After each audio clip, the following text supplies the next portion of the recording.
In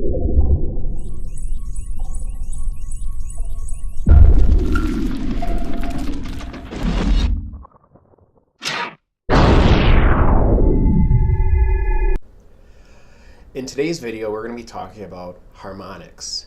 After watching this video, you should be able to describe what it means to have a natural frequency, describe what resonance is, describe a standing wave, and describe what a fundamental frequency is. So let's get right into it.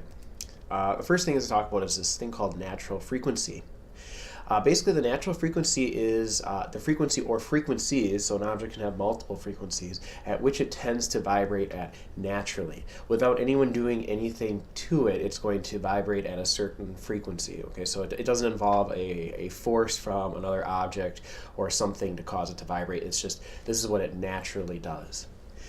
What's kind of interesting is if you can get an object vibrating at the same natural frequency as, say, another object, it will force that second object into vibrational motion, and this is called resonance. And a real good example of this is if you've ever pulled up to a stoplight and the guy or gal's car next to you has their music really loud and it's causing your windows to vibrate. That's resonance. Basically, the music has the same frequency as what your windows naturally have, and it's causing them to vibrate at a higher rate than what they, or more intense rate, I guess I should say, than what it would naturally do. And so you can hear that clearly in your car. Okay, so that's what resonance is basically forcing a second object into vibrational motion by doing it to a different object. So it involves two objects.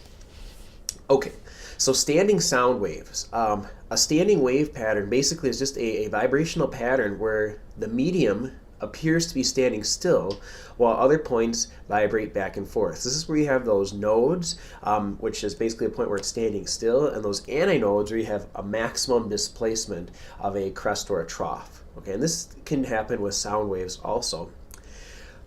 This allows only certain wavelengths within a string, or if that's what you're doing, is playing it like on a guitar or whatever, to make a sound. Okay? And this is a popular method for making musical instruments. So this idea of standing sound waves is used in a lot of instruments. The piano, the cello, the violin, the guitar, the ukulele, you name it. Anything that has a string that you pluck or strum, you're creating standing waves on that string, and that produces sound. Okay, this also is true in wind instruments, which I'll talk about a little bit later on.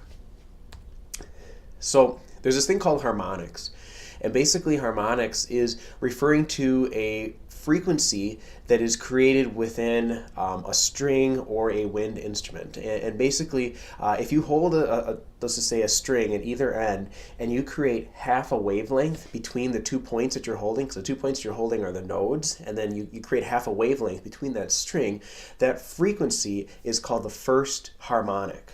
Okay?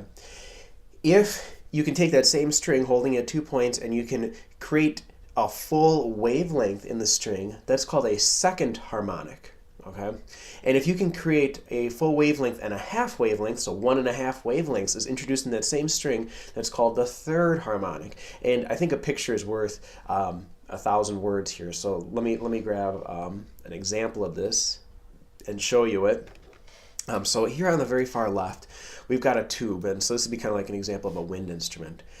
Basically, in this tube, you've got a node here and a node here. Okay, and in the middle is an antinode. And basically, this is an example of what's called the fundamental frequency or the first harmonic. What you have is in this length of tube, you have half a wavelength. Okay, in the same tube, if I can get this same wave to create a full wavelength in the same tube, that's called the second harmonic. Okay, and it's one full wavelength. If I can get a wave and a half in this tube, it's called the third harmonic, and so that's 3.5 wavelengths, and so forth. Okay, you have a fourth harmonic, there's a fifth harmonic. Basically, what you do is just cramming more wavelengths into the length of a tube. Okay. Now, a question might be is, what happens if you change the length of this tube? Okay, so for instance, let's pretend there are holes on this tube here. Okay, let's make it 5. No, we'll say 4, because you have 4 fingers that can do this. So let's say you have 4 fingers that are covering this tube. And I'm not a good drawer, but here are your 4 fingers, or parts of your fingers, covering this tube to make it so that the air can't escape at these points. Basically create this first harmonic, which we just talked about, this fundamental frequency where you have half a wavelength.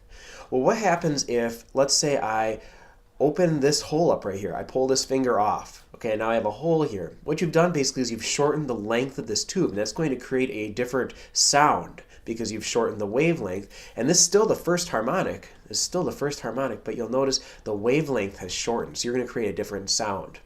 Let's say you put your finger back over that hole, and now you take off this finger, so this hole is now open. Notice this is still the first harmonic. You still have half a wavelength, but it's not as long as, say, this wavelength over here, or this wavelength over here. Okay, and you can see how basically we're changing the sound or the tone in the tube by changing the wavelength. And this is how like wind instruments work. So the same idea happens actually with stringed instruments. If you play like the guitar or whatever, and you hold the string at a certain point, you're changing the wavelength of the string, and so you're creating different sounds by basically manipulating that length. Okay, so just to give you a general idea of kind of how instruments work and standing waves in instruments, we will see you guys in the next video.